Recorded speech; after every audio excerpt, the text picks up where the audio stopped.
Shalom. Praise God.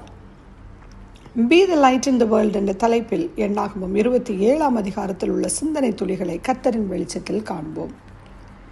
எண்ணாகமம் 27 அதிகாரத்தை தியானிக்கும் போது பெண்களின் தேவைகளை ஆண்டவர் அவர்களுக்கு ஆசீர்வாதமாக கொடுக்கிற கிருபையை குறித்தும் மோசேயினுடைய மரணத்தை குறித்த ஆயத்தத்தை குறித்தும் நாம் பார்க்கிறோம். இந்த அதிகாரத்துக்கு ஒரு புதிய சந்ததி என்று தலைப்பு கொடுக்கலாம்.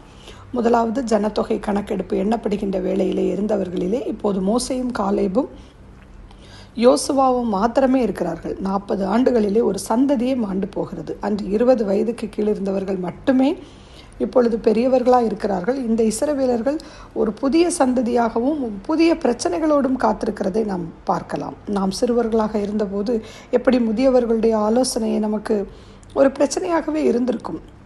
ஆனால் நாம் முதியவர்களாகும் போது இளைஞர்களுடைய காரியங்கள் நமக்கு மிகவும் வேதனையாக தெரிகின்றது. அதே போல்தான் இங்கே மோசே ஒரு பிரச்சனையை சந்திக்க வேண்டியது இருந்தது. இங்கே 27 அதிகாரமும் ஒரு புதிய பிரச்சனையாக ஆரம்பிக்கிறது. அந்த புதிய பிரச்சனையை தீர்க்கிறதற்கு மோசேயினிடத்தில் இந்த பிரச்சனை கொண்டு வரப்பட்டு அவருக்கு என்ன செய்ய என்று தெரியாமல் அவர் தேவனிடத்தில் அவர் முறையிடுகிறதை நாம் வாசிக்கிறோம். ஏனென்றால் பக்கத்து நாடுகளின் சட்டங்களின் பிரகாரமாகவும் இந்த பிரச்சனையிலே பெண்களுக்கு சாதகமான காரியத்தை கொடுக்கக்கூடியதாக இல்லை. ஏனென்றால் பெண்கள் பெண்களாக கருதப்படவில்லை. ஏன் பெண்கள் மனிதர்களாகவே கருதப்படாத ஒரு காலகட்டம் அது. எண்ணாகமம் 27:1 செலப்பியாத்தின் குமாரத்தினுடைய பிரச்சனை இங்கே சொல்லப்பட்டிருக்கிறது. இந்த வசனம் ஒரு அருமையான வசனம். நாம் வாசிப்போம். 1 யோசேப்பின் குமாரனாகிய மனாசேயின் குடும்பங்களில் மனாசேயின் குமாரனாகிய மாகீரின் மகனான கிளையாத்துக்கும் பிறந்த ஏபேருக்கு புத்திரனாயிருந்த செலோப்பியாத்தின் குமாரத்திகளாகிய மக்லால், நோவாள், ஓக்லால், பில்காள், திர்சாள் என்பவர்கள் வந்து இப்படியாக வசனம் தொடர்கிறது. செலோப்பியாத்துக்கு ஆண் பிள்ளைகள் இல்லை. 5 பெண் குழந்தைகள் மாத்திரமே இருந்திருக்கிறார்கள். எண்ணாகமம் 27 அதிகாரம் 53 நாம் வாசிக்கும் போது ஆண்களுக்காக சொத்தில் உரிமை உண்டு என்று வாசிக்கிறோம். இந்த பிரகாரமாக தான் நாம் அந்த இடத்தில் நாம் வாசிக்கிறோம். ஆனால் மனாசேயின் கோத்திரத்தில் உள்ள செலோப்பியாத் ஆண் வாரிசு இல்லாமல் இறந்து விடுகிறான். இவனது குமாரத்திகளாகிய 5 பெண்களும் இவரது சுதந்திரம் தங்களுக்கும் இவரது பிள்ளைகளாகிய 5 பெண்களுக்கும் உரிமையாக வழங்க வேண்டும் மோசேயினிடத்தில் முறையிடுகிறார்கள். இங்கே தேவனுடைய பார்வையிலே அந்த நிலம் அவருடையது. அவர்கள் அங்கே தங்கும் பரதேசிகளாக தான் இருக்கிறார்கள். எனவே இது நியாயம் என்று கருதப்பட்டு குமாரன் இல்லாமல் இறந்ததினால் குமாரத்தி இல்லாவிட்டால் தகப்பனுக்கும் கிட்டின உறவின் முறையானுக்கும் சுதந்திரம் வழங்கப்பட்டது. அது தேவனால் கொடுக்கப்படுகிறதை பார்க்கிறோம். தேவன் பெண்களுக்கு இங்கே சம உரிமை கொடுப்பதிலே அவரும் சித்தமுள்ளவராக இருக்கிறார். இதுபோல்தான் தேவன் எல்லாருக்கும் உதவி செய்யக்கூடிய ஒரு மார்க்கத்தை தேவன் கொடுத்திருக்கிறார். இது ஒரு அற்புதமான அதிகாரம் என்றே கூறலாம். அவர்களும் தேவனுடைய பிள்ளைகள் தான். பெண்களும் கர்த்தருடைய சாயலில் உண்டாக்கப்பட்டோம் என்பதை மறந்துவிடக்கூடாது. எனவே பெண்களை அடிமைகளாகவோ ஈன பொருட்களாகவோ அவர்களை பயனற்றவர்களாகவோ எண்ணக்கூடாது. ஆனால் சில சமுதாயங்களிலே இன்றைக்கும் பெண் சிசு கொலை பழக்கம் இருக்கிறது. நம்முடைய தேசத்திலே அது இருப்பது ஒரு வேதனை தான். பெண் பிள்ளைகளுக்காக ஆண்டவர் நம்மிடத்திலே கணக்கு கேட்பார். இதை பாமர மக்கள் மாத்திரமல்ல, வசதி படைத்த இந்தியர்கள் கூட இந்த சிசு கொலை செய்கிறார்கள். இது வேதனைக்குரிய ஒரு காரியம். தேவன் பெண்களின் அருகிலேயே இருக்கிறார், நிற்கிறார், அவர்களுக்காக வாதாடுகிறார். ஸோ டியர் சிஸ்டர்ஸ், நாமும் தேவனுக்கு நன்றி உரியவர்களாக இருப்போம். கர்த்தருடைய வார்த்தை பெண்களுக்குரிய உரிமைகளை கொடுக்க காத்து கொண்டிருக்கிறது. நாம் அவருடைய ராஜாத்திகள், அவருடைய விலையேற பெற்ற இரத்தத்தினாலே சம்பாதிக்கப்பட்டவர்கள். உங்களுக்குரிய உரிமை சுதந்திரங்கள் உண்டு என்று கர்த்தருடைய வார்த்தை தெளிவாக கூறுகிறதை நாம் வாசிக்கலாம். நாம் இன்னும் அதிகமாய் தேவனை இதற்காக நாம் நன்றியோடு நாம் துதிக்க வேண்டும். எண்ணாகமம் 27 அதிகாரம் 8-11 வரை நாம் வாசிக்கும் போது அவர்களுடைய விசுவாசத்தை வெளிப்படுத்துகிறது. எபிரேயர் 11:6 விசுவாசம் இல்லாமல் தேவனுக்கு பிரியமாயிருப்பது கூடாத காரியம். இன்றும் கர்த்தர் நமக்கு கொடுக்கும் ஆசீர்வாதங்களை நாம் சுதந்திரித்து கொள்ள வேண்டும் என்றால் நாம் தரிசித்து நடவாமல் விசுவாசித்து நடக்க வேண்டும். நீங்கள் என் நாமத்தினாலே எதை கேட்டாலும் பெற்றுக்கொள்வீர்கள். அப்போ ஏன் பெற்றுக்கொள்ளவில்லை? நீங்கள் என்னிடத்தில் கேட்கவில்லை, ஆகையினால் பெற்றுக்கொள்ளவில்லை என்று கர்த்தர் கூறுகிறார். செலோப்பியாத்தின் பிள்ளைகளைப் போல விசுவாசத்தோடு நாம் ஆண்டவருடைய சமூகத்திலே தைரியமாக வருவோம். அருமையானவர்களே, உங்கள் பெற்றோர்களுடைய சொத்துக்களை நீங்கள் குடும்ப அங்கத்தினர்களாக பிரித்து கொள்ளும் பொழுது எல்லாருக்கும் சம பங்கை கொடுக்கிறீர்களா என்று ஜாக்கிரதையாக இருங்கள். அவர்கள் பெண் பிள்ளைகள் தானே, திருமணத்தின் போது அவர்களுக்கு எவ்வளவோ கொடுத்து விட்டோமே என்றல்ல.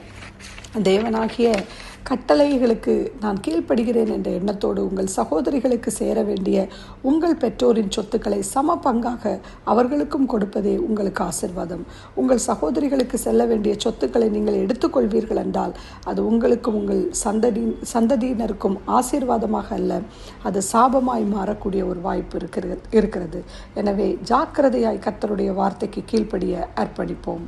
என்னாகமம் 27வது அதிகாரம் 15-17 வசனங்களை வாசிக்கும் போது கர்த்தர் மோசேயின் மரணத்தை குறித்து கூறுகிறார். ஆனால் அந்த வேளையிலும் கூட மோசே தன் குடும்பங்களுக்காகவோ பிள்ளைகளுக்காகவோ ஜெபிக்கவில்லை, மாறாக இஸ்ரவேலருக்காகவும் அவர் ஜெபிக்கிறதை பார்க்கிறோம். இதுபோல்தான் நாமும் நம் சபையை குறித்ததான் அக்கறை, வாஞ்சை, கண்ணீருள்ள ஒரு ஜெபம் நம் வாழ்க்கையிலே உண்டா என்று எண்ணி பார்ப்போம். என்னாகமம் 27 வசனங்கள் 16-17 வசனத்தை வாசிக்கும் போது கர்த்தருடைய சபை மெய்ப்பெனில்லாத மந்தையை போல இராதபடிக்கு அந்த சபைக்கு முன்பாக போக்கும் வரத்துமாய் இருக்கும்படிக்கும் அவர்களை போகவும் வரவும் பண்ணும்படிக்கும் மாம்சமான யாவருடைய ஆவிகளுக்கும் தேவனாகிய கர்த்தர் ஒரு புருஷனை அவர்கள் மேல் அதிகாரியாக ஏற்படுத்த வேண்டும் என்றான். ஸோ இதிலிருந்து மோசே இஸ்ரவேல் ஜனங்களை குறித்த ஒரு கரிசனை உள்ள ஒரு தாசன் என்பதை நமக்கு தெளிவாக நமக்கு தெரிகிறது. இந்த ஜெபம் நம்மிடத்திலேயும் காணப்பட வேண்டும். நம்முடைய தேவைகளுக்காக மட்டுமே நாம் கர்த்தரிடத்தில் முறையிடுகிறவர்களாக அல்லாமல் தேவனுடைய திருச்சபைக்காக அவருடைய சமூகத்திலே ஜெபிக்க நாம் ஒரு தீர்மானம் செய்வோமா? மோசே என் காலம் முடிந்து விட்டது, இனி எப்படியும் போகட்டும் என்று யோசிக்கவில்லை. சபைகளை மேய்ப்பனில்லாத ஆடுகளைப் போல் விட்டு விடாமல் எப்படியாக மோசே அதில் செயல்பட்டாரோ அதுபோல நாமும் எந்த ஊழியத்திலே பொறுப்பானவர்களாக இருந்தாலும் தொடர்ந்து கர்த்தருடைய சித்தம் நிறைவேற வேண்டும் என்பதிலே அக்கறை உள்ளவர்களாக இருக்க வேண்டும்.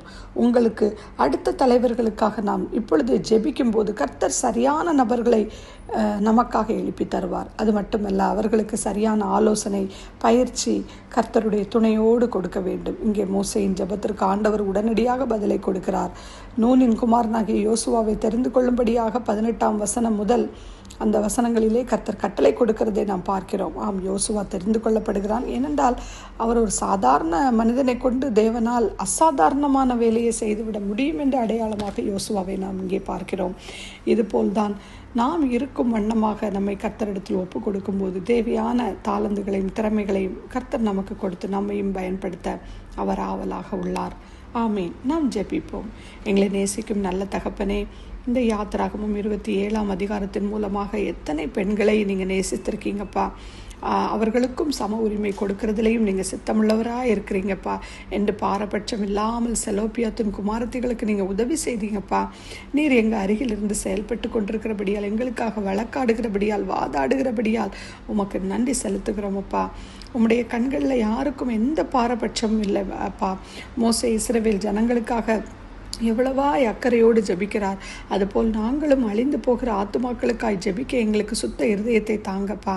எங்களுள் அந்த கரிசனை பாரத்தை ஏற்படுத்தி கர்த்தர் சித்தம் நிறைவேற வேண்டும் என்ற அக்கறை உள்ளவர்களாய் வாழ்வில் செயல்பட கிருபை தாங்க. எங்களை உம்முடைய ராஜ்யத்தை கட்டி எழுப்பும் இன்ஸ்ட்ருமெண்டாக பயன்படுத்துங்க.